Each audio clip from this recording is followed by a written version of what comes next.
Assalamualaikum warahmatullahi wabarakatuh. Selamat datang teman-teman semuanya.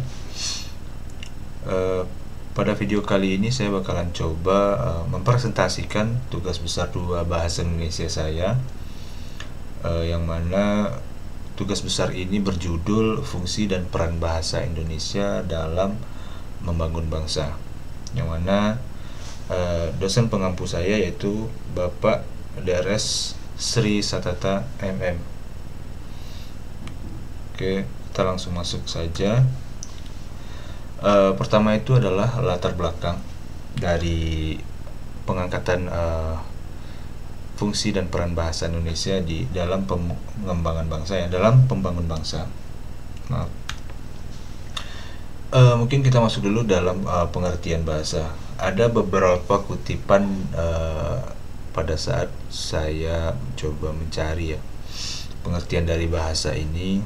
Mungkin saya coba angkat 2 saja, atau saya ambil 2 saja, satu dari orang luar dan satunya itu dari orang Indonesia ya.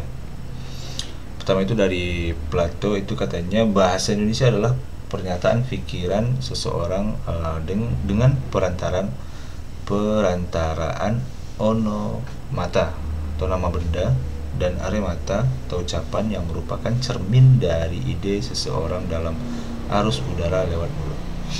Jadi kata si Plato ini, bahasa Indonesia itu ya cara bagaimana seseorang itu bertukar pikiran atau menyatakan pikirannya dengan berbicara.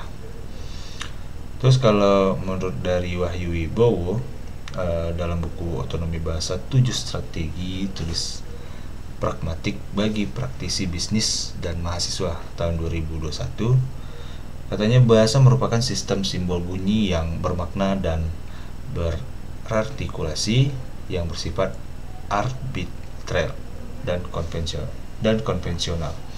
Jadi arbitrer ini adalah arbiter itu sendiri adalah bahasa yang diucapkan secara suka-suka gitu. Oke. Kita masuk ke karakteristik bahasa itu sendiri. Jadi karakteristik bahasa itu adalah kemampuan yang dimiliki manusia untuk berkomunikasi dengan manusia lainnya, dengan itu menggunakan tanda, misalnya dengan cara kita berbicara atau kita menggerakkan tangan atau dengan cara pergerakan tubuh. Jadi kedudukan dan fungsi bahasa Indonesia itu sendiri memiliki 2 nih kedudukannya. Di bahasa Indonesia itu memiliki kedudukan sebagai bahasa negara dan kedudukan sebagai bahasa nasional. Nah, yang pertama itu adalah kedudukan sebagai bahasa negara. Bahasa Indonesia ini adalah bahasa resmi kenegaraan, yang mana kita tahu ya, di negara kita Indonesia kita menggunakan bahasa resmi yaitu bahasa Indonesia.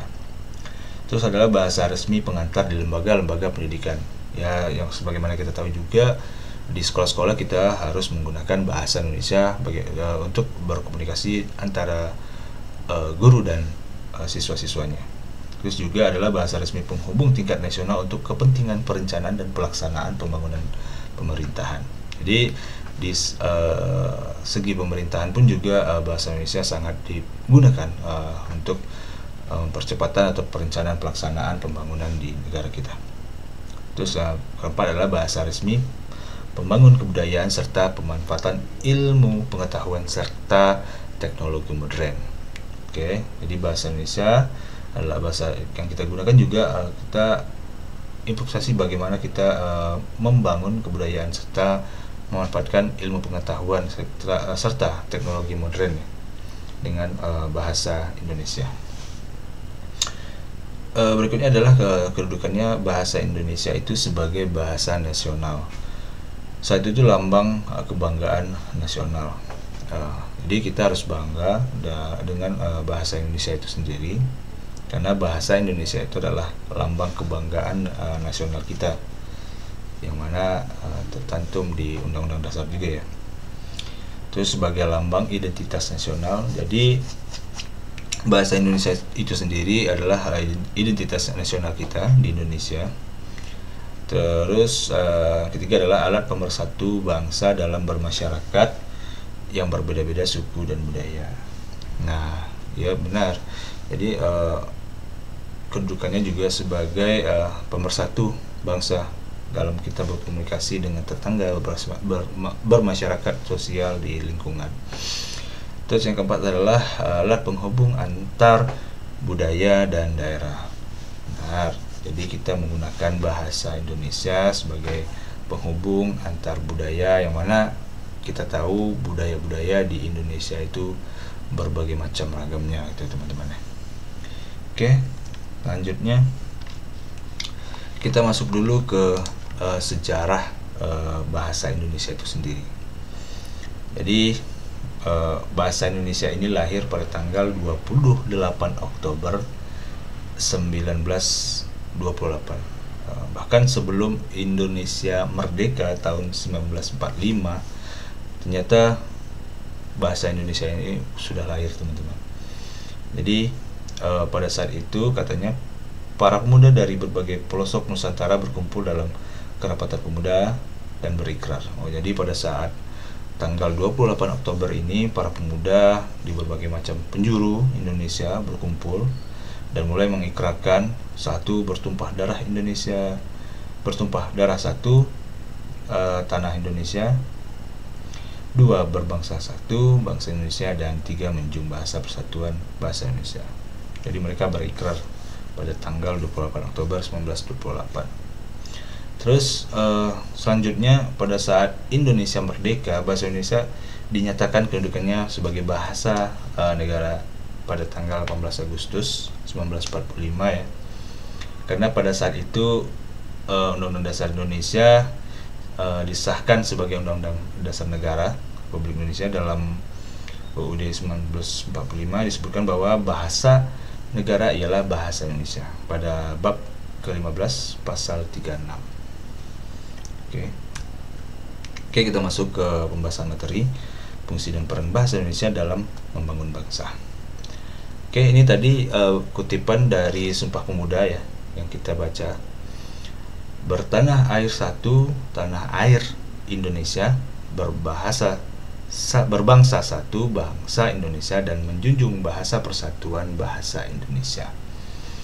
Jadi di atas itu adalah bentuk pernyataan sikap yang ditulis dalam Sumpah Pemuda pada tanggal 28 Oktober 1928 tadi. Dan mana hal ini adalah menempatkan bahasa Indonesia sebagai perwujudan politik bangsa dan menjadikan bahasa Indonesia sebagai bahasa pemersatu bangsa. Bahkan sebelum Indonesia merdeka teman-teman, bahasa Indonesia itu sendiri sudah dicetuskan sebagai bahasa pemersatuan di tanah Republik Indonesia itu sendiri. Atau mungkin waktu itu belum Indonesia ya, apa namanya, mungkin NKRI, masih NKRI ya. Oke, lanjutnya itu adalah fungsi dan peran serta kedudukan bahasa Indonesia sebagai bahasa negara yang telah menempatkan bahasa Indonesia ke dalam bahasa ilmu pengetahuan, teknologi, dan seni. Jadi bahasa Indonesia juga berperan penting nih teman-teman dalam ilmu pengetahuan kita, karena bagaimana cara kita berkomunikasi kalau dengan orang lain itu. Jadi digunakanlah bahasa Indonesia sebagai bahasa pemersatu yang kita gunakan untuk bahasa ilmu pengetahuan, terus perkembangan teknologi, serta dalam kehidupan berkesenian. Namun, ada namunnya, perkembangan bahasa Indonesia sendiri terasa belum seimbang dengan perkembangan ipteks dan zamannya.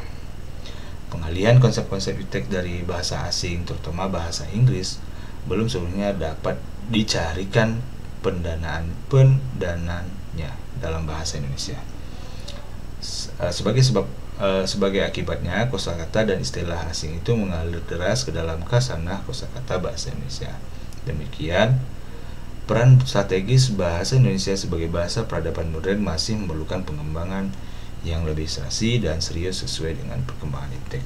Jadi pengaruh dari bahasa asing itu memang sangat berdampak kepada bahasa Indonesia itu sendiri. Karena mungkin kita juga banyak mengadopsi teknologi modern mungkin dari luar gitu. khususnya memang dari bahasa Inggris ya. Karena itu sangat ternyata dengan mengadopsi beberapa ipteks atau teknologi yang dari luar tersebut ternyata sangat berpengaruh kepada peradaban bahasa Indonesia itu sendiri dalam konteks modern. Maka dibutuhkan lagi memerlukan pengembangan yang lebih serasi dan serius sesuai dengan perkembangan ipteks tersebut. Oke, selanjutnya adalah terdapat fungsi dan peran tertentu dari bahasa Indonesia, dari bahasa yang digunakan berdasarkan kebutuhan, mulai dari mengekspresikan diri. Nah, ini adalah fungsi dan peran bahasa Indonesia itu sendiri dalam kehidupan kita sehari-hari. Mungkin dalam kehidupan sehari-hari kita menggunakan bahasa sebagai alat komunikasi biasa gitu ya. Mungkin ada beberapa penjabarannya. Sebagai alat komunikasi serta sebagai alat untuk mengelola integrasi dan beradaptasi dalam lingkungan sosial di dalam suatu situasi tertentu. Mungkin adalah beberapa fungsi dari peran bahasa Indonesia dalam kehidupan sehari-hari. Pertama, bahasa Indonesia itu sendiri kita gunakan sebagai alat ekspresi diri. Jadi dengan bahasa kita dapat mengekspresikan diri kita, mungkin dengan cara membuat video atau sebagai content creator. Itu kan salah satu bagaimana cara kita mengekspresikan diri kita ke khalayak ramai. Otomatis kita harus menggunakan bahasa yang bagus, yaitu bahasa Indonesia, mana kita tinggal di Indonesia ya pastinya. Yang kedua adalah sebagai alat komunikasi pastinya untuk kita berkomunikasi dengan lawan bicara kita. Yang ketiga adalah sebagai alat integrasi dan adaptasi sosial. Oke, dalam kehidupan bersosial otomatis kita memiliki integrasi ya untuk berkomunikasi dengan orang dalam kehidupan sosial kita. Yang keempat adalah sebagai alat kontrol sosial. Jadi bahasa juga kita gunakan sebagai bagaimana cara kita mengontrol sosial kita di kehidupan bermasyarakat. Oke. Itu tadi ya, mungkin salah satu juga ya, salah satu keterampilan dalam bahasa Indonesia itu sendiri adalah memiliki peran penting nih teman-teman, adalah sebagai membaca nih. Jadi salah satu keterampilan bahasa Indonesia yang memiliki peran penting adalah membaca. Tujuan dari membaca itu sendiri adalah secara umum masyarakat Indonesia dapat dengan mudah menggali informasi dan menyerap dan memahami makna yang ada dalam sebuah tulisan atau dalam sebuah bacaan. Dengan membaca juga memperluas wawasan otomatis ya. Maka semakin banyak kita membaca, maka semakin luas juga lah wawasan kita. Jadi pentingnya bahasa Indonesia juga berperan penting dalam bahasa, yaitu dengan bahasa Indonesia kita bisa baca dan menulis juga. Nanti tadi adalah sebagai komunikasi antar individu. Oke, kita langsung masuk saja kepada kesimpulannya. Dari yang kita telah bahas tadi dapat disimpulkan bahwa fungsi serta kedudukan dari bahasa Indonesia itu sendiri di wilayah Kesatuan Republik Indonesia ini itu adalah sebagai bahasa nasional dan bahasa negara kita dalam membangun fundamental dan peran penting dari bahasa Indonesia itu sendiri sebagai lambang dan perisai pemersatu bangsa yang belum pernah menjadi sumber masalah nih teman-teman. Bahkan selama ini masalah atau isu-isu yang keluar tuh di negara kita Indonesia itu belum pernah dari bahasa Indonesia itu sendiri. Karena yang mana kita tahu bahasa Indonesia, yang mana kita tahu bangsa Indonesia se-Nusantara ini memiliki keragaman suku dan budaya. Terus juga bahasa Indonesia bisa menempatkan diri dan mampu digunakan sebagai komunikasi yang efektif. Maksudnya efektif itu ya yang didampingi dengan bahasa-bahasa daerah yang ada di Nusantara demi kelancaran dan pengembangan di berbagai aspek kehidupan berbudaya serta termasuk pengembangan dari bahasa-bahasa daerah itu sendiri. Jadi peran penting yang dimainkan oleh bahasa Indonesia ini adalah memajukan dan melestarikan masyarakat dalam berbagai aspek kehidupan dalam membangun bangsa. Kurang lebih kesimpulannya seperti itu ya teman-teman, fungsi dan peran dari bahasa Indonesia untuk membangun bangsa ini. Oke, sebelum menutup sesi presentasi ini, saya coba mengutip sebuah quote dari Mark Twain. Itu adalah bangsawan ya, bukan apa namanya, seorang patriot lah yang cinta dengan negaranya. Untuk quote-nya dari si Mark Twain itu, katanya, jenis kesetiaan saya adalah kesetiaan kepada negara, bukan pada si institusi atau pemegang jabatannya. Memang sangat patriotisme sekali ini teman-teman. Kecintaannya itu memang kepada negara, bukan institusi dan pemegang jabatannya. Oke, terima kasih Mark Twain. Oke, terima kasih semuanya sudah mengikuti video ini. Berikut juga kalau misalnya ada kritik dan saran, silahkan email ke email saya, itu andra.mandai@gmail.com. Dan saya akhiri presentasi ini. Terima kasih banyak. Assalamualaikum warahmatullahi wabarakatuh.